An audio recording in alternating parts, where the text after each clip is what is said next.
오늘 함께 하실 하나님 말씀은 출애굽기 33장 18절에서 23절 말씀이 되겠습니다. 출애굽기 33장 18절에서 23절 말씀입니다. 이에 모세가 말씀드리기를 제가 당신께 간청하오니 당신의 영광을 제게 보여주소서 하였더라. 그러자 그분께서 말씀하시기를 내가 나의 모든 선함을 내 앞으로 지나가게 하겠으며 내가 너의 앞에서 주의 이름을 공포하겠노라. 그리고 내가 은혜롭게 될 자에게 은혜롭게 되겠고 내가 자비를 보일 자에게 자비를 보이겠노라 하셨느니라. 이어서 그분께서 말씀하시기를 너는 나의 얼굴을 볼 수 없느니라. 이는 나를 보고도 살아남을 사람이 아무도 없기 때문이라 하셨느니라. 이어서 주께서 이같이 말씀하셨느니라. 보라, 내 옆에 한 장소가 있으니 너는 한 바위 위에 설지니라. 그래야면 이러한 일이 있으리니 내 영광이 지나가는 동안 내가 너를 그 바위 위의 틈 속에 넣겠고 내가 지나가는 동안 내 손으로 너를 덮겠노라. 그런 다음에 내가 나의 손을 거두겠으니 너는 나의 뒷부분들을 보리라. 그러나 나의 얼굴은 보이지 아니하리라. 모세는 홍해가 갈라지는 기적을 보았습니다. 또 시내산에서 십계명을 받았습니다. 하나님의 음성을 직접 듣기까지 했습니다. 그럼에도 불구하고 그는 여전히 주 하나님의 영광을 보여주소서라고 말합니다. 거기 18절이 그렇게 되어 있죠. 당신의 영광을 제게 보여주소서. 모세는 단순히 하나님의 능력을 보고자 한 것이 아니었습니다. 그가 구한 것은 하나님의 성품, 즉 거룩하심, 선하심, 자비하심, 진리 등을 알고자 하는 간절함이었습니다. 이것은 성도가 하나님을 알고 그분과 교제하고자 하는 진실한 믿음이었던 것입니다. 시편 42편 1절인데요. 시편 42편 1절. 오 하나님이여, 마치 숫사슴이 시냇물들을 갈급히 찾듯이 저의 혼도 그와 같이 당신을 갈급히 찾나이다. 그리스도인은 단순히 하나님의 축복을 구하는 자가 되어서는 안 됩니다. 하나님, 그분을 구하는 사람이 되어야 합니다. 시편 27편 8절에서 다윗은 이렇게 간구합니다. 주여, 제가 당신의 얼굴을 찾겠나이다. 하나님의 얼굴은 그분의 외모를 의미하지 않습니다. 하나님의 얼굴을 구한다라고 하는 것은 하나님의 함께하심을 사모한다는 뜻입니다. 그것을 한자말로 임재라고 하죠. 하나님의 임재를 사모한다는 것이죠. 하나님께서 자신의 얼굴을 향하신다는 것은 그분이 우리에게 가까이 하시며 복을 베푸신다는 의미입니다. 민수기 6장 25절 26절 말씀인데요. 민수기 6장 25절 26절. 주께서 그분의 얼굴을 너의 위에 비추시고 너에게 은혜로우시기를 기원하노라. 주께서 그분의 얼굴을 너희 위에 들어 올리시고 너에게 화평을 주시기를 기원하노라. 마치 하나님께서 얼굴을 무슨 조명처럼 이렇게 비추신다는 그런 표현이죠. 반대로 하나님께서 얼굴을 숨기신다는 것은 그분의 임재, 즉 그분의 함께하심과 은혜를 거두신다는 뜻입니다. 시편 30편 7절인데요. 시편 30편 7절. 당신께서 얼굴을 숨기셨기에 제가 공경에 빠졌나이다. 하나님의 얼굴은 하나님의 은혜와 호의를 상징하는 것입니다. 왕이 얼굴을 들어서 신하를 극히 바라보는 것은 은총을 베푸는 행위입니다. 마찬가지로 하나님께서 얼굴을 비추신다는 것은 그분의 호의와 축복을 베푸신다는 그런 뜻이 있는 것입니다. 시편 67편 1절인데요. 시편 67편 1절.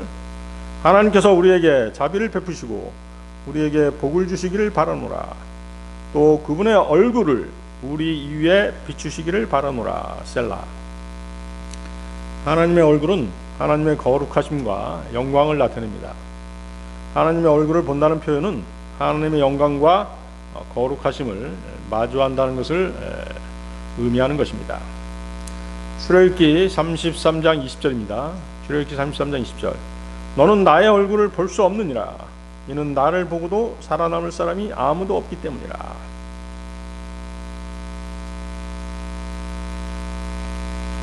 그렇죠? 인간은 죄로 인해서 그분의 완전하시고 거룩하신 얼굴을 감당할 수 없는 것입니다. 따라서 주의 얼굴을 구한다라고 하는 것은 단순히 하나님의 도움을 구하는 것이 아닙니다. 하나님과의 친밀한 교제를 갈망하는 믿음의 태도를 의미하는 것이죠. 다윗은 다른 무엇보다도 하나님과의 관계 회복을 더 소중히 여겼습니다. 그렇죠? 우리 인생들 스스로의 힘으로 하나님과의 관계를 회복할 수 없었죠? 그래서 누가 오신 것이에요? 주 예수님께서 오신 것입니다. 그분을 통해서 우리가 그분과의 끊어졌던 관계를 회복한 것이죠. 성숙한 신앙인은 무엇을 얻고자 하는 사람이 아닙니다. 하나님께 무엇을 얻으려는 믿음이 아니라 하나님을 더 알고자 하는 믿음입니다. 그 사람의 믿음의 성숙도는 하나님을 아는가, 그분의 함께하심을 사모하는가에 달려있는 것입니다. 모세의 강구는 바로 그러한 하나님의 함께하심을 느끼며 살고자 하는 열망이었던 것입니다. 모세의 간구에 대해서 하나님의 영광을 구하는 모세의 간구에 대해서 하나님께서 바로 응답하셨죠. 거기 21절 보십시오. 출애굽기 33장 21절. 보라, 내 옆에 한 장소가 있으니 너는 한 바위 위에 설지니라. 자, 바위. 이 바위는 반석으로 고칠 수 있죠. 그래서 요 21절에 21절 말씀에 복음의 핵심 사항이 들어 있습니다. 인간이 하나님 앞에 설 수 있는 곳은 어디다? 반석이라는 것이죠. 즉 반석은 누구를 상징합니까? 예수 그리스도시죠. 예수 그리스도라고 하는 기초 위에서 우리는 하나님 앞에 설 수 있는 것입니다. 고린도전서 3장 11절 말씀입니다. 고린도전서 3장 11절. 이는 놓여있는 기초 외에 다른 기초를 놓을 수 있는 사람은 아무도 없기 때문이라. 그 기초는 예수 그리스도시라. 인간은 스스로 하나님의 영광과 거룩하심 앞에 설 수 없습니다. 죄로 인해 타락한 인간은 오직 하나님이 예비하신 반석, 곧 그리스도 안에서만 설 수 있는 것입니다. 오늘 이 시간에는 반석에 숨겨진 자의 영광이라는 제목으로 하나님의 말씀을 나누는 시간을 갖고자 합니다. 반석에 숨겨진 자의 영광, 첫 번째, 그리스도 안에 있는 안전함입니다. 그리스도 안에 있는 안전함. 고린도전서 10장 4절 보십시오. 고린도전서 10장 4절.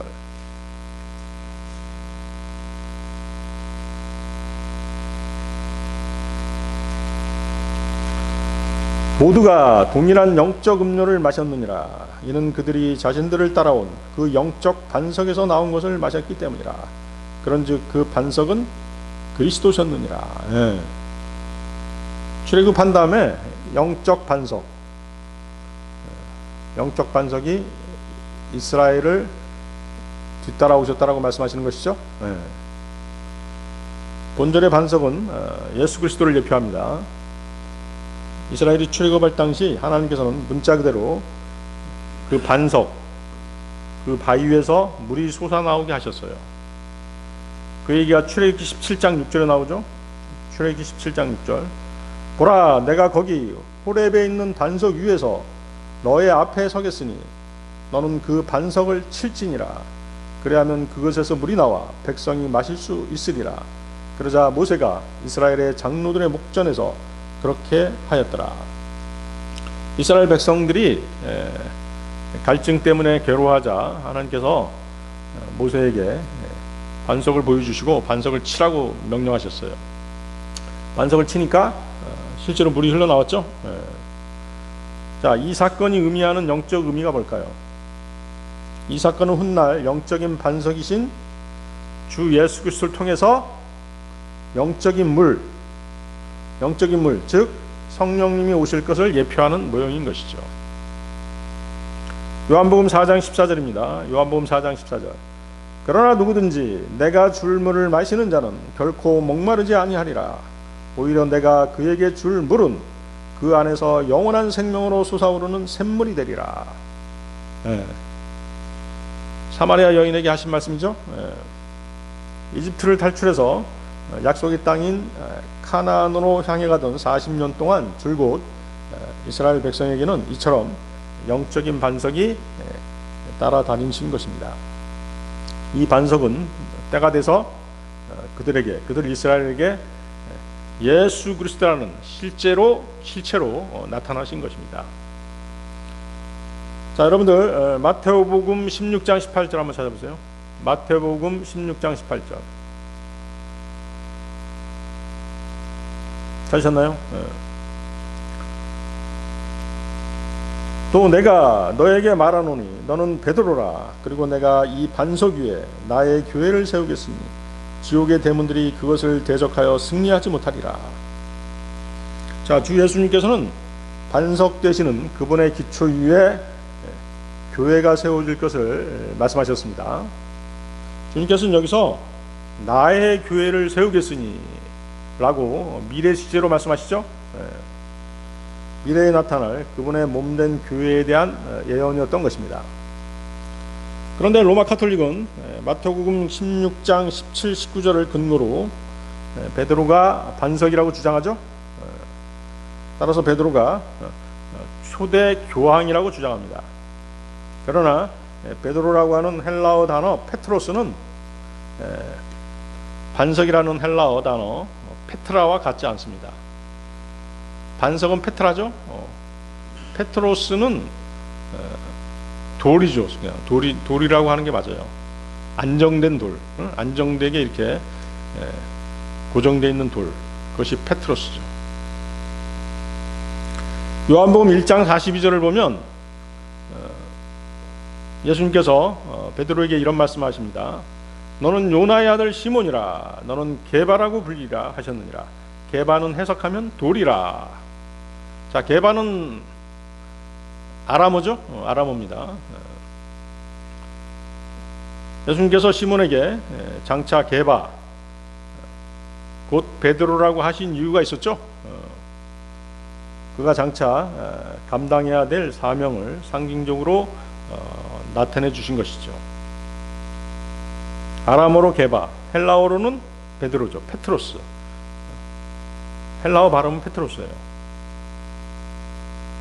여기서는 이제 성경에서는 베드로라고 있죠. 베드로는 돌 혹은 반석을 베드로는 돌 또는 반석도 어떤 의미에서 맞아요. 안정된 돌이기 때문에.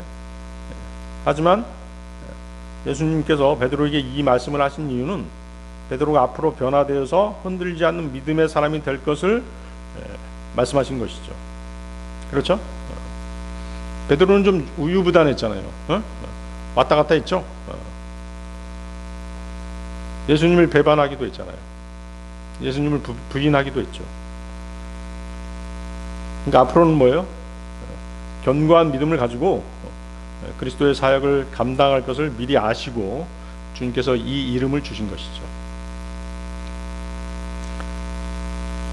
다시 돌아가서 출애굽기 17장 6절입니다. 출애굽기 17장 6절. 보라, 내가 거기 호렙에 있는 반석 위에서 너희 앞에 서겠으니 너는 그 반석을 칠지니라. 그래야면 그에서서 물이 나와 백성이 마실 수 있으리라. 자, 모세는 하나님의 명령에 따라 바위를 쳤습니다. 그랬더니 바위에서 물이 나왔죠. 바위에서 물이 나와서 백성들의 목을 축일 수 있었습니다. 그 전에 어떤 일이 있었어요? 이스라엘 백성들이 광야에서 마실 물이 없자 마구 불평물만을 터뜨렸어요. 누구에게? 아론과 모세에게 그렇게 대들었던 것이죠. 그러면서 그렇게 대들면서 뭐라고 얘기했냐면, 왜 이집트에서 우리를 끌고 왔느냐? 이집트에서 끌고 와서 지금 광야에서 우리를 죽게 만들었느냐? 차라리 이집트에 있었던 게 나을 뻔했다. 이렇게 얘기한 것이죠. 그동안에 백성들에 대한 불평불만에 시달렸던 모세는 화가 치밀어 오를 수밖에 없었죠. 쌓이고 쌓인 게 있었기 때문에 너무도 화가 났던 것이에요. 모세는 화가 난 상태로 분풀이 하듯이 막대기로 바위를 쳤습니다. 그러니까 어떻게 했어요? 화가 난 상태로 쳤으니까 아주 세게 쳤겠죠? 그런데 몇 번 쳤어요? 성경에는 2번 쳤다고 나오죠. 제일 처음에 반석에서 물을 낼 때는 한 번만 딱 쳤어요. 근데 두 번째는 2번을 쳐버린 거예요. 실제로는 두 번째 물이 나오게 할 때는 하나님께서 뭐라고 말씀하셨어요? 치라고 말씀 안 하셨어요. 말로 하라고 그랬죠. 말로 하라고 그랬죠. 여러분들 민수기 20장 한번 보세요. 민수기 20장 10절에서 12절 한번 보세요.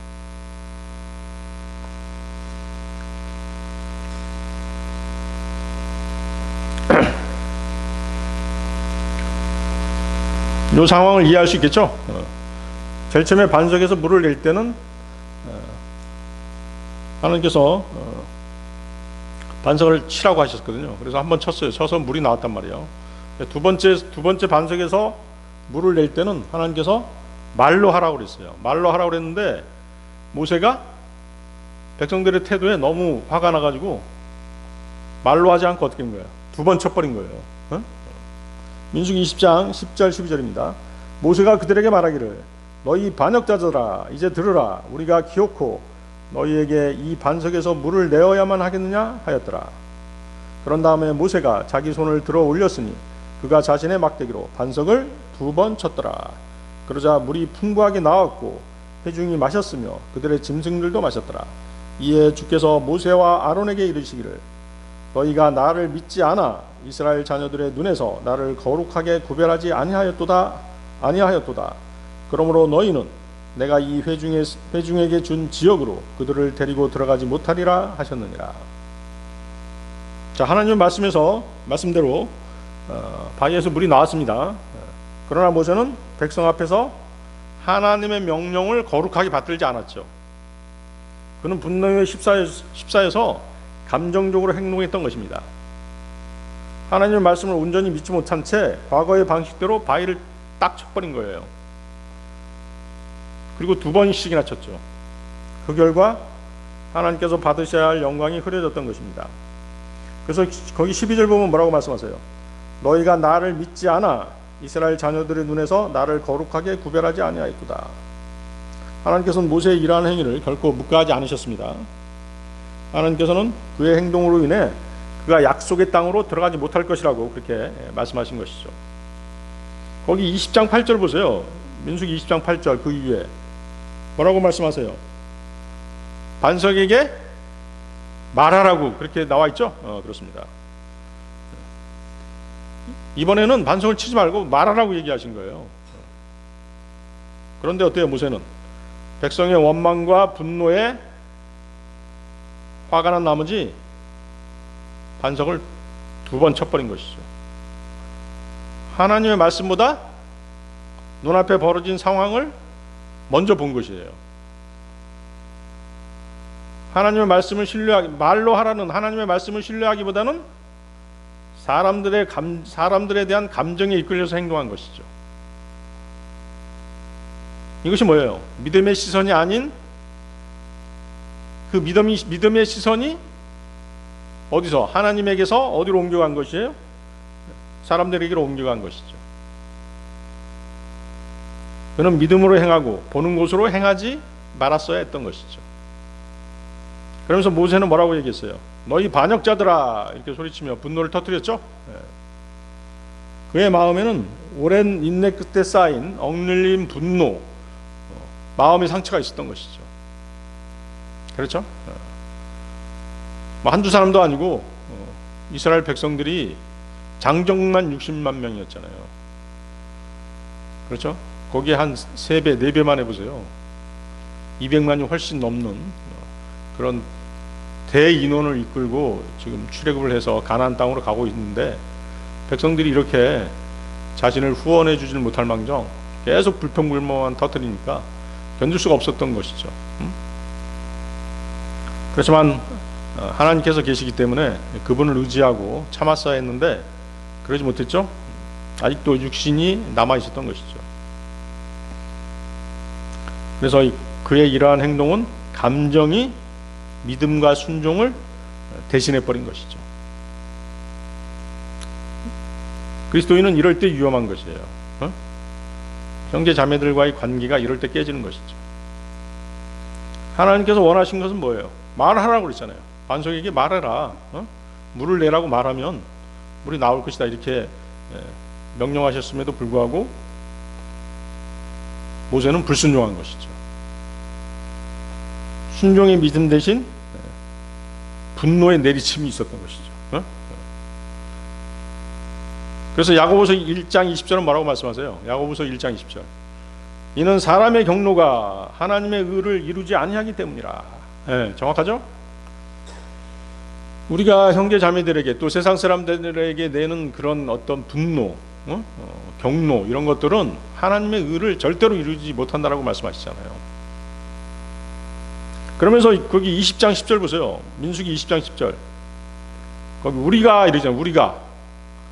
우리가 기어코 너희에게 이 반석에서 물을 내어야만 하겠느냐? 자, 이건 뭐예요? 지금 모세하고 아론이 물을 내주는 게 아니잖아요. 누가 내주시는 거죠? 하나님께서 물을 공급해 주시는 분은 하나님이시잖아요. 그런데도 우리가 이렇게 얘기하죠. 그래서 반석에서 물을 내는 하나님의 능력을 마치 자신의 능력처럼 이렇게 가장해 버리는 것이죠. 하나님의 영광을 드러내야 할 자리에서 자기를 앞세운 순간이었죠. 이것이 뭐예요? 바로 하나님의 영광을 가린 불순종이었던 것이죠. 모세의 행동은 그가 악한 사람이어서가 아니라 성령님의 인도하심보다 감정이 앞설 때 일어나는 흔한 예인 것입니다. 우리 형제 자매들 사이의 관계에서 이런 일들이 아주 빈번하게 일어나잖아요. 그리고 다시 이제 후회하고 회개하고 또 회복하는 게 또 일상이긴 합니다만은 모세한테도 이런 일이 있었던 것이에요. 모세는 여전히 하나님의 사람이었습니다. 하나님께 쓰임 받는 위대한 지도자였죠. 하지만 이 순간에는 감정이 믿음을 앞섰던 것입니다. 말씀보다 감정이 앞서면 하나님께 순종할 수 없는 것이에요. 순종이 흔들리는 것입니다. 하나님의 일을 할 때 영광 받으실 분은 언제나 하나님 한 분뿐이시죠. 그리스도인은 마음이 하나님께 붙들려 있지 않으면 언제든 이렇게 넘어질 수 있는 것입니다. 자, 반석은 그리스도라고 말씀드렸습니다. 그리스도이신 반석은 한 번만 쳐야 됐죠. 막대기로 친다는 게 뭐예요? 한 번 십자가에 달리시는 것을 의미하는 것이죠. 두 번씩이나 죄 때문에 십자가에 달리도록 되어 있지 않죠? 그렇잖아요. 우리가 죄를 질 때마다 예수님께서 십자가에 달리셔야 된다. 그건 아니잖아요. 예수님께서는 한 번 십자가에 달리심으로써 다 이루었다 이렇게 말씀하셨잖아요.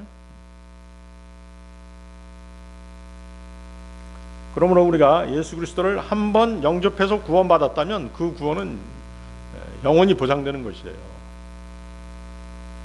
두 번, 세 번 영접하는 게 아니잖아요.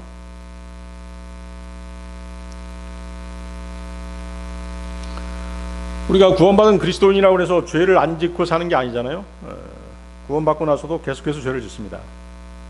그렇다고 해서 한 번 받은 구원이 취소되거나 그렇지 않죠. 이것이 그 위대한 교리죠. 구원의 영원한 보장이라고 하는 아주 위대한 교리인 것이에요. 그렇지만 이 교리를 의심하는 사람들이 많이 있죠. 요한복음 13장 10절에 어떤 말씀이 나와 있어요? 요한복음 13장 10절. 씻겨진 자는 그의 두 발 말고는 씻을 필요가 없으니 오히려 몸 곳곳이 깨끗하니라. 그렇죠? 예수님께서 이제 제자들의 발을 씻기셨잖아요. 그러니까 베드로는 뭐라고 얘기했어요? 자기 온 몸도 씻겨달라고 이렇게 얘기하죠. 근데 온 몸을 씻은 사람은 발밖에 씻을 필요가 없다라고 말씀하시죠. 온 몸을 한번 깨끗이 씻은 사람은 다시 씻을 필요가 없습니다. 부분적으로 더러워진 발만 씻으면 되죠. 우리가 예수 그리스도를 영접했을 때 그분께서는 자신의 피로 우리의 온몸을 깨끗이 씻어주셨어요. 그리고 우리는 영원토록 두 번 다시 온몸을 그분의 피로 되풀이해서 씻을 필요가 없는 것입니다. 우리가 진정으로 한번 구원받았다면 우리의 구원은 완성된 것이죠. 그것이 취소되기도 하고 다시 구원받기도 하는 것은 결코 아닌 것입니다. 한번 온몸이 깨끗이 씻어짐으로써 우리의 구원은 완성된 것입니다. 성취된 것이죠. 그러나 우리의 발은 세상을 살면서 세상을 돌아다니다 보면 어때요? 더러워질 수밖에 없겠죠? 그러므로 우리는 더러워진 발만 다시 씻어야 되는 것입니다. 우리가 죄를 지을 때마다 그 죄를 하나님께 자백하고 주님의 보혈로 자신을 다시 정결케 하는 이유가 바로 이 때문인 것이죠. 그리스도께서 우리의 죄 때문에 한 번 죽으셨어요. 주님이 우리의 죄에 대해서 그분의 피로 죄값을 지불함으로써 우리는 하늘나라의 닫혀진 문을 통과할 수 있는 자격을 얻게 된 것입니다. 우리가 다시 구원받고자 한다면 그것은 그리스도께서 다시 피 흘려 죽기를 요구하는 것과 마찬가지죠. 그래서 반석을 한 번 치는 것으로 충분한 것입니다. 그렇지만 반석을 두 번, 세 번 친다라고 하는 것은 뭐예요? 그분을 경멸하는 것과 마찬가지죠. 그분의 은혜를 모욕하는 것이죠. 그래서 모세는 어떻게 됐어요? 반석을 두 번 침으로써 단 두 번 쳤음에도 불구하고 어때요? 약속의 땅에 들어가지 못했죠?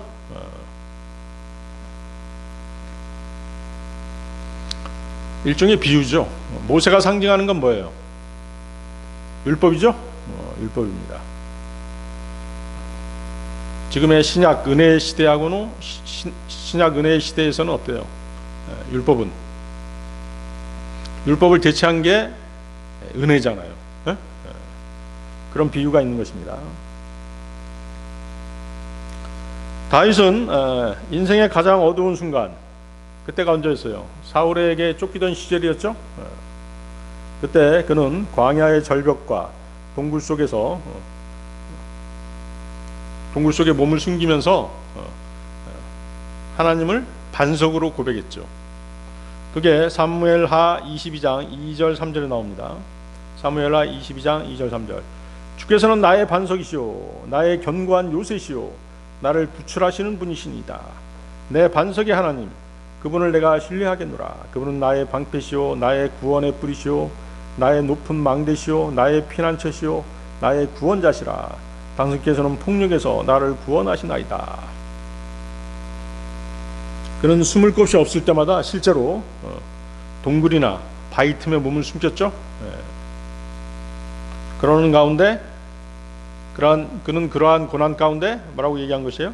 하나님은 내 혼이 숨을 수 있는 반석이시다 라는 그런 믿음이 생긴 것이죠. 육체는 바위 틈에 몸을 숨겼지만 그의 혼은 하나님의 품에 몸을 숨긴 것이죠. 이처럼 구원의 반석은 눈에 보이는 피난처가 아니죠. 우리의 마음이 믿고 편히 쉴 수 있는 하나님의 변함없는 사랑이었던 것입니다. 반석에 숨겨진 자의 영광. 두 번째, 그리스도의 십자가 안에 숨겨진 은혜. 그리스도의 십자가 안에 숨겨진 은혜. 자, 여러분들 출애굽기 33장 22절 다시 보십시오. 앞에서 읽었던 출애굽기 33장 22절. 그리하면 이러한 일이 있으리니 내 영광이 지나가는 동안 내가 너를 그 바위의 틈 속에 넣겠고 내가 지나가는 동안 내 손으로 너를 덮겠노라. 자, 주목해야 될 단어가 뭐예요? 바위의 틈, 내 손. 내가 지나가는 동안 내 손으로 너를 덮겠노라. 자, 반석은 예수 그리스도라고 말씀드렸죠? 그러면 거기 바위의 틈, 바위의 균열이죠. 바위의 틈이 상징하는 건 뭘까요? 바로 그렇죠. 예수 그리스도의 찢겨진 상처죠. 그렇죠?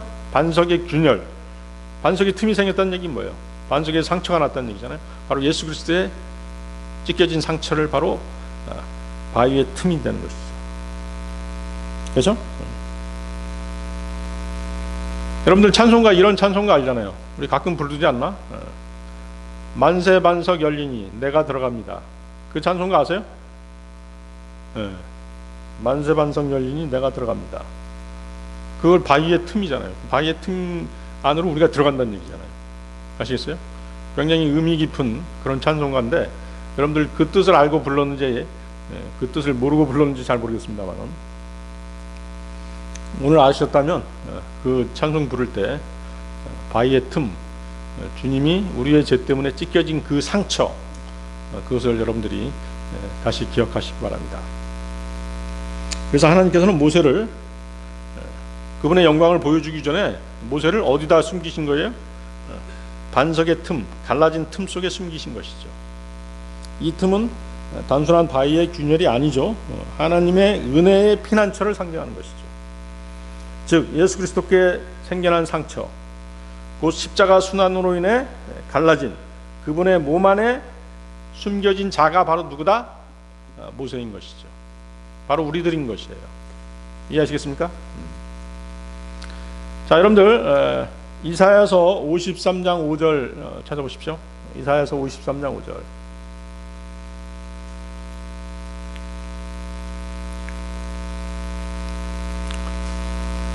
찾으셨나요? 이사야서 53장 5절. 그러나 그가 상처를 입은 것은 우리의 불법들로 인하며 그가 상한 것은 우리의 죄악들로 인함이라. 우리의 화평을 위하여 징계가 그의 위에 임하였도다. 그런즉 그가 맞은 채찍들로 우리가 치유되었도다. 자, 우리는 모두 죄인이죠. 그 죄 때문에 하나님과의 관계가 멀어졌습니다. 이 구절은 죄 없는 한 분 예수 그리스도께서 우리의 죄를 대신해서 순환당하시는 모습을 아주 정확하게 묘사하고 있습니다. 우리가 아주 사악하게 행했기 때문에 주님이 맞으시고 그분의 몸이 찢기신 거예요. 예수님의 순환 덕분에 우리가 하나님과 화해할 수 있는 길이 열린 것입니다. 그가 맞은 채찍들로 우리가 치유되었도다. 우리가 범했던 죄악을 주님이 담당하신 것입니다. 그분이 당하신 고통을 통해 우리가 회복된 것이죠. 화평을 누리게 된 것입니다. 주님의 찔림과 상함은 우리 대신 그분이 담당하신 징벌이었습니다. 주 예수님은 우리의 모든 죄로 인한 죽음의 징벌을 대신 받으신 것이죠. 성경에서 뭐라고 말씀하세요? 죄의 싹은 사망이라 이렇게 말씀하시죠. 우리가 우리의 죄의 싹을 주님이 죽음으로, 그분의 죽음으로 대신하신 것이죠. 자, 근데 하나님께서 왜 모세를 바위 틈에 숨기셨죠? 하나님의 얼굴은 하나님의 완전하심과 거룩하심과 영광을 나타냅니다. 죄인인 인간은 그분의 거룩하신 빛을 감당할 수 없기 때문인 것이죠. 죄인인 인간은 영광의 하나님을 직접 뵐 수 없는 것입니다. 아담의 타락 이후 인간은 하나님을 직접 볼 수 없게 되어버린 것이에요. 예수 그리스도 안에서만 그분의 얼굴을 뵐 수 있죠. 그래서 고린도후서 4장 6절은 이렇게 말씀하십니다. 고린도후서 4장 6절. 이는 빛으로 하여금 어둠으로부터 나와 빛이라고 명령하신 하나님께서 예수 그리스도의 얼굴에 있는 하나님의 영광을 아는 빛을 주시고자 우리의 마음속을 비추셨기 때문이라.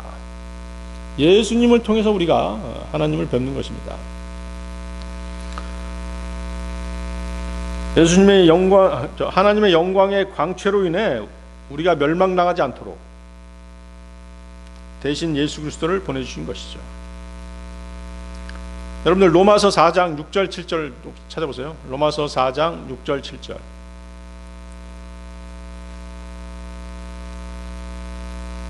찾으셨나요? 곧 행위들 없이 하나님께서 의를 전가하시는 사람의 복을 다윗 또한 묘사하는 것과 같으니 말하기를 죄악들이 용서되고 죄들이 가려진 자들은 복되도다. 그렇죠? 하나님께서 모세를 바위 틈에 놓고 가리셨죠? 그분의 손으로 가리셨어요. 자, 본전은 사람들에게 죄가 없다고 말씀하지 않으시죠? 사람들에겐 죄가 있으나 그럼에도 불구하고 주님께서는 그 죄를 묻지 않으시겠다는 것입니다. 우리는 스스로의 힘, 우리의 의로는 하나님 앞에 인정받을 수 없습니다. 정당함을 인정받을 수 없죠. 우리의 의는 누더기 같다고 그렇게 얘기하죠. 누더기, 좋은 말로 누더기고 걸레죠, 걸레. 그죠? 우리의 의는, 인간의 의는 더러운 누더기 같다, 이렇게 얘기하죠. 이사야서 64장 6절인데요. 이사야서 64장 6절. 그러나 우리는 모두 불결한 것 같고 우리의 모든 의는 더러운 누더기들 같나이다. 그리고 우리는 모두 잎사귀같이 시드나이다. 그런즉 우리의 죄악들이 바람처럼 우리를 쓸어버렸나이다. 잎사귀같이 시드나이다. 아담이 범죄한 후에 아담과 이브가 무엇으로 옷을 해 입었어요? 무화과나무 잎으로 옷을 해 입었죠? 그렇지만 어때요? 나뭇잎은 금방 시들어버리죠? 그것이 자기 의죠. 자기 의로 양심을 가릴 수는 없는 것이죠. 세상 종교로 자기 양심을 가릴 수 없는 것이에요. 그렇기 때문에 주님이 주신 가죽옷이 필요했죠. 하나님이 주신 가죽옷이 필요했어요. 그리스도로 옷 입어야 되는 것이죠. 그래서 우리의 의, 곧 우리의 행위로는 하나님과 올바른 관계를 맺는 것 자체가 불가능한 것이에요. 갈라디아서 2장 16절입니다. 갈라디아서 2장 16절. 사람이 율법의 행위들로 정당함을 입증받는 것이 아니라 오직 예수 그리스도의 믿음으로 정당함을 입증받는 것을 알기 때문에 우리도 예수 그리스도를 믿었나니 우리가 율법의 행위들에 의해서가 아니라 그리스도의 믿음으로 정당함을 입증받으려 함이라. 이는 율법의 행위들로는 어떤 육체도 정당함을 입증받지 못할 것이기 때문이라. 하나님께서 우리가 믿음으로 그리스도를 의지할 때 우리 죄를 용서해 주시는 것이죠. 그리스도의 의를 우리에게 전가해 주시는 거예요. 전가, 어떻게 해요? 전가 넘겨주시는 것이죠. 응? 그리고 하나님 앞에서 우리를 의롭다라고 그렇게 인정해 주시는 것이죠. 고린도후서 5장 21절입니다. 고린도후서 5장 21절. 이는 하나님께서 죄를 전혀 모르셨던 예수님을 우리를 위하여 죄가 되게 하셨기 때문이니 우리로 하여금 그분 안에서 하나님의 의가 되게 하려 하심이라. 그렇기 때문에 아까 읽었던 로마서 4장 6절 7절에서 복 있는 사람은 내가 착해서 의롭다고 인정받았어가 아니라 하나님께서 그리스도를 믿는 그 믿음을 보시고 나를 의롭다라고 하셨다. 그 사실을 붙잡는 사람이 바로 그리스도인인 것이죠. 그 사람이 복 있는 사람인 것이에요. 응? 그래서 로마서 4장 5절은 뭐라고 말씀하십니까? 로마서 4장 5절. 일하지 아니하더라도 불경건한 자의 정당함을 입증하시는 분을 믿는 자는 그의 믿음이 의로 여기지느니라. 그의 믿음이 의로 여기지느니라. 예수 그리스도를 믿음으로 우리는 자신의 불완전한 의를 버리게 되는 것입니다. 우리의 행위의 의, 우리의 행위를 버리게 되는 것이죠. 대신 하나님이 주시는 완전한 의, 곧 예수 그리스도의 의를 받게 되는 것입니다. 그걸 전가라고 하죠. 전가. 하나님께서는 우리 죄인들을 향한 사랑으로 그리스도의 상처 속에, 바위의 균열 속에, 바위의 틈 속에 우리를 숨기신 것이에요. 우리의 구원은 바로 그 틈 안에서, 그분의 십자가 상처 안에서 이루어진 것입니다. 2차 세계전 때 어떤 부대가 한밤중에 적군의 그 포탄 세례를 받게 되었어요. 위치가 발각된 것이죠. 그래서 어때요? 군인들이 막 뿔뿔이 도망치기에 바빴어요. 포탄이 막 비처럼 쏟아지니까 이곳저곳 이제 숨을 곳을 찾기 바빴죠. 그때 어떤 한 병사가 숨을 곳을 찾다가 한 구덩이를 발견한 것이에요. 그래서 그 구덩이 속에 들어가서 몸을 숨겼어요. 근데 그 구덩이는 폭격으로 인해서 패여진 그런 구덩이였어요. 아침에 일어나 보니까, 병사가 아침에 일어나서 이제 구덩이에 숨어 있다가 아침에 나와 보니까 그 구덩이가 묘비였어요. 묘였던 것이죠. 무덤이었던 것이죠. 그래서 그 무덤 속에서 나왔어요. 나와서 딱 보니까 무덤 위에 뭐가 있었던 거야? 십자가 묘비가 딱 이렇게 있었던 것이에요. 그러니까 그 병사가 뭐라고 얘기했는지 아세요? 눈물을 흘리면서 그분의 죽음으로 내가 살았다 이렇게 얘기했죠. 우리 구원의 확실함은 그리스도 안에서만 이루어지는 것입니다. 모세가 바위 틈에 몸을 숨겼듯이 우리도 그리스도의 상처 안에서 보호받는 자들인 것이죠. 하나님은 죄인들을 멸하지 않으시고 그리스도의 상처 속에 우리를 감추시고 보호하십니다. 십자가는 심판의 장소가 아니라 은혜의 틈인 것입니다. 그리스도의 십자가 안에서 우리는 생명을 얻는 것이죠. 반석에 숨겨진 자의 영광, 세 번째 계시된 영광입니다. 계시된 영광. 여러분들 출애굽기 33장 22절 23절 또 보십시오. 앞에서 읽었던 출애굽기 33장 22절 23절.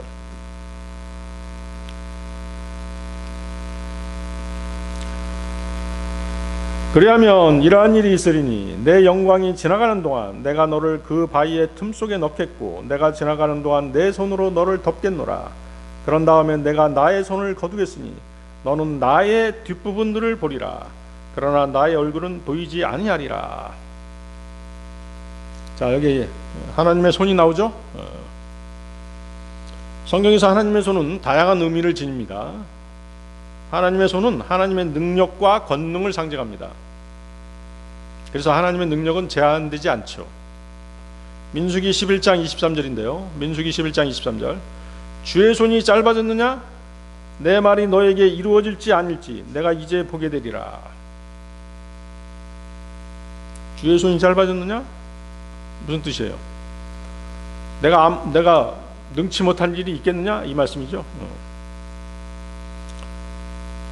또한 하나님의 손은 하나님의 보호를 의미합니다. 손으로 모세를 덮었다고 말씀하시죠? 시편 139편 10절입니다. 시편 139편 10절. 당신의 손이 저를 이끄시리니 당신의 오른손이 저를 붙드시리이다. 또한 하나님의 손은 하나님께서 함께하심과 그분의 사역을 나타냅니다. 하나님의 함께하심, 임재라고 말씀드렸죠? 누가복음 11장 20절입니다. 누가복음 11장 20절. 거기 한번 찾아보세요. 여기 한번 찾아볼 필요가 있습니다. 누가복음 11장 20절. 찾으셨나요? 누가복음 11장 20절. 그러나 만일 내가 하나님의 손가락으로 마귀들을 쫓아낸다면 의심할 바 없이 하나님의 왕국이 너에게 임한 것이니라. 자, 그런데 마태복음을 보면은 여기 하나님의 손가락 대신에 하나님의 성령이라고 이렇게 표현되어 있습니다. 그렇게 기록되어 있죠. Spirit of God이라고 표현되어 있어요. 마태복음 12장 28절로 보세요. 마태복음 12장 28절. 같은 표현, 같은 내용인데 표현이 다르게 나온 것이에요. 마태복음 12장 28절 보면 뭐라고 되어 있어요? 그러나 만일 내가 하나님의 영에 의하여 마귀들을 쫓아낸다면 그때 하나님의 왕국이 너에게 임하느니라. 다 같은 내용인데 하나님의 손가락이 뭘로 표현되어 있어요? 하나님의 영이라고 표현되어 있잖아요. 그렇죠? 그래서 우리가 이 구절을 통해서 하나님의 손가락은 뭐다? 하나님의 영, 즉 성령님의 사역과 동일시되고 있다는 사실을 알 수 있는 것이에요. 아시겠습니까? 예. 그래서 앞으로 성경에서 하나님의 손가락 나오면 그것은 뭐다? 성령님이시죠. 성령님은 창조 사역에 함께 하셨죠? 시편 8편 3절인데요. 시편 8편 3절. 당신의 손가락들의 작품인 당신의 하늘들과 당신께서 정해놓으신 달과 별들을 제가 숙고할 때면 이러한 생각이 드나이다. 예. 하나님의 손가락, 성령님께서 하늘들과 달과 별들 그런 것들을 창조하신 것이죠. 그래서 하나님의 손이 모세를 덮었다라고 하는 것은 성령님의 보호와 덮으심인 것이에요. 그리고 하나님의 지나가심은 하나님의 영광이 나타나심이죠. 이해하시겠어요? 예. 즉 성령님께서 하나님의 영광을 직접 감당할 수 없는 모세를, 인간을 덮으시고 보호하신다는 그런 의미의 구절인 것이죠. 모세는 하나님의 영광을 보고 싶어 했습니다. 하지만 죄인인 인간은 하나님의 얼굴을 바로 볼 수 없습니다. 하나님의 영광의 빛을 마주할 수 없는 것이죠. 그래서 하나님께서는 모세를 바위 틈에 숨기셨습니다. 그리고 그분의 손, 성령님께서 덮으셨다가 지나가신 후에 뭐만 보게 하셨어요? 그분의 뒷부분, 그분의 등만 보게 하신 것이죠. 바로 뭐예요? 이 장면은 하나님의 보호하시는 은혜가 누구를 통해서? 중보자 성령님을 통해서 나타나는 것을 상징하는 것이죠. 그러면 모세가 본 나의 뒷부분은 하나님의 영광의 한 부분이죠. 이것은 완전한 계시가 아니라 하나님께서 인간이 감당할 수 있을 만큼만 자신을 나타낸다는 뜻인 것이에요. 하나님의 얼굴은 그분의 거룩하심과 영광의 광채 때문에 인간이 감당할 수 없습니다. 그분의 지나가신 흔적, 즉 그분의 행하신 일들을 통해 우리는 하나님을 아는 것이에요. 그렇죠? 요한복음 14장 9절을 보면, 요한복음 14장 9절, 빌립아, 너희가 그렇게 오랜 시간을 나와 함께 있었는데 아직도 너는 나를 모르느냐? 나를 본 자는 아버지를 본 것이라. 그러하거늘 어찌 너는 말하기를 우리에게 아버지를 보여주소서 하느냐? 나의 뒷부분, 즉 하나님의 등은 하나님께서 지나가신 뒤에 인간이 감당할 수 있을 만큼 드러난 하나님의 영광의 모습인 것이죠.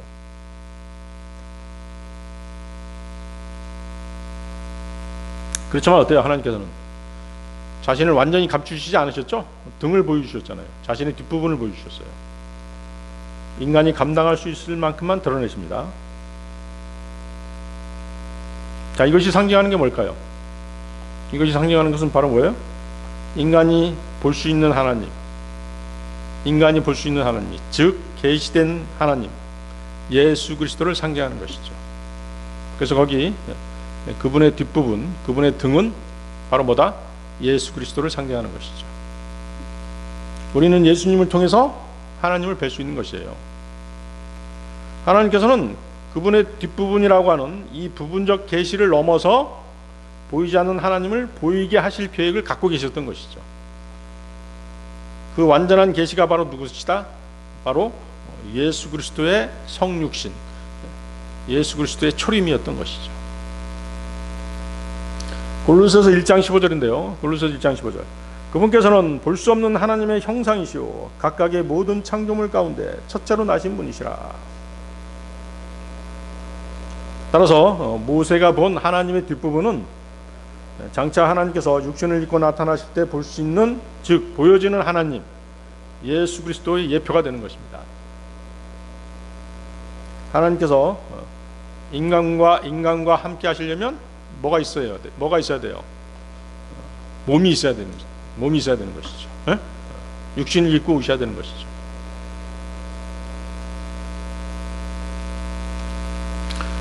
출애굽기 25장 8절을 보면 하나님께서 이스라엘에게 무엇을 만들라고 하세요? 성막을 만들라고 하시잖아요. 에? 성막을 먼저 만들라고 하시죠? 예수님이 오시기 전에 만들어진 게 뭐예요? 성막이죠. 출애굽기 25장 8절, 내가 그들 가운데 거할 수 있도록 그들로 하여금 나를 위한 한 성소를 만들게 하라. 성막은 하나님께서 임시로 자신의 백성 가운데 거하실 장소였던 것이죠. 성경에 보면 임시로 만드신 것들이 있어요. 에? 그렇죠?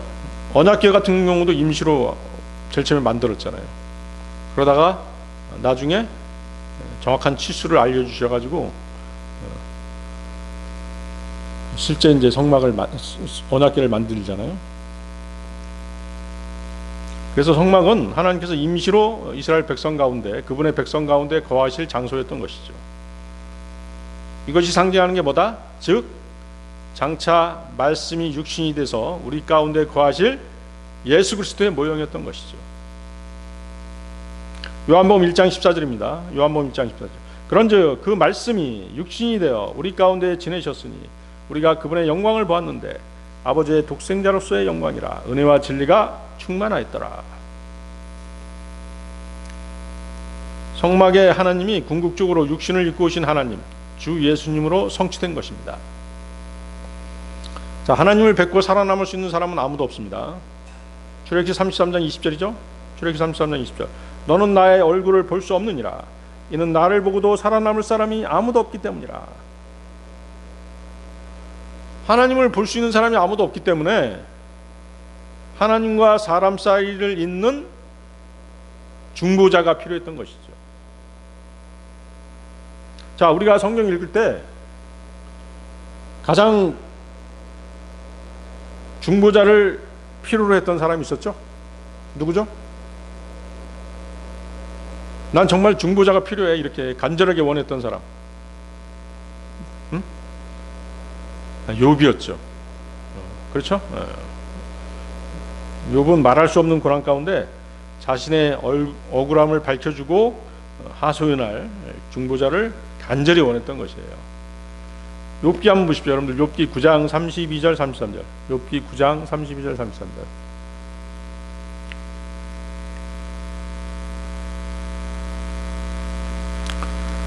그분은 나처럼 사람이 아니시기에 내가 그분께 대답할 수 없고 우리가 함께 재판으로 나올 수 없도다. 또한 우리 사이에는 자신의 손을 우리 모두 위에 얹을 수 있는 어떤 중재인도 없도다. 자, 여기 손을 얹는다는 표현이 있죠. 손을 얹는다는 것은 뭐냐면 중재자가 두 당사자 앞에 서서 그들을 연결하고 화해시키는 권한을 행사한다는 그런 의미예요. 그래서 욥이 살던 시대의 중재자는 어떤 다툼이 있는 두 사람 사이에 서서 양쪽 어깨에다 손을 딱 이렇게 얹은 다음에 뭐라고 얘기하는 것이에요? 이제 너희 둘은 내 중재를 따르라 이렇게 얘기하는 것이죠. 내가 너희 사이에 판결을 맡겠다라고 말하는 것이죠. 즉 손을 얹는다라고 하는 것은 양쪽을 중재할 자격과 양쪽을 대표할 권위를 동시에 가진다는 뜻입니다. 그래서 욥은 자신이 당하는 고난이 너무 억울하고 또 힘들었기 때문에 우리 위에 손을 얹을 중재자를 찾고 있었던 것이죠. 욥은 인간의 약함을 아시는 하나님과 자신을 연결해줄, 하나님과 자신을 화해시켜줄 참된 중보자를 갈망했던 것이죠. 욥이 찾던 그 손을 얹을 중재자는 훗날 신약에서 누구로 나타나요? 예수 그리스도로 나타나는 것입니다. 하나님께서 사람의 몸을 입으셔야 죄인과 거룩한 하나님 사이의 간격을 메울 수 있는 것이죠. 그래서 디모데전서 2장 5절은 뭐라고 말씀하세요? 이는 유일하신 하나님이 계시며 하나님과 사람들 사이에도 유일하신 중재자가 계시기 때문이니 곧 사람이신 그리스도 예수시라. 여러분들 디모데전서 2장 5절 꼭 기억하시기 바랍니다. 중재자가 계시는데 누구시다? 사람이신 그리스도 예수시라. 그래서 육신을 입고 오신 예수님만이 한편으로는 하나님의 손을 잡을 수 있고 다른 한편으로는 인간의 손을 잡을 수 있는 유일한 중재자가 되십니다. 우리는 그분 주 예수 그리스도의 중재로 하나님과의 관계를 다시 회복하게 된 것입니다. 자, 오늘 설교의 결론입니다.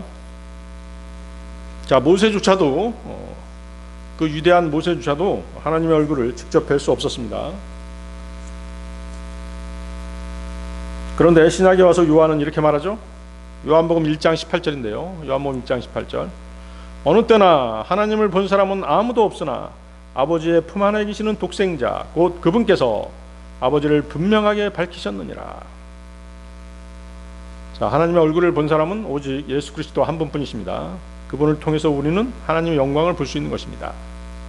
그리스도 십자가 안에 숨는 자, 그리스도 안에 있는 자만이 그 영광을 체험하게 되는 것입니다. 그분의 은혜를 체험하는 것이죠. 그리스도 안에 숨은 자는 언젠가 안개가 거치듯이 영원한 나라에서 그분의 얼굴을 대면해서 보게 될 것입니다. 고린도전서 13장 12절인데요. 이는 지금 우리가 유리를 통하여 희미하게 보기 때문이라. 그러나 그때는 얼굴과 얼굴을 마주할 것이라. 모세가 바위 틈에 숨겨져 하나님의 영광을 본 것처럼 우리도 오직 그리스도의 상처, 즉 십자가 안에서만 하나님의 영광을 볼 수 있습니다. 하나님은 그분의 영광을 아무에게나 드러내지 않으시죠. 하지만 그리스도 안에 숨은 자들에게는 그 영광을 은혜로 보여주십니다. 세상은 흔들리고 멸망할 것이지만 그리스도 안에 있는 자는 그분의 은혜로 인해서 결코 흔들리지 않는 것입니다. 다 같이 기도하시겠습니다.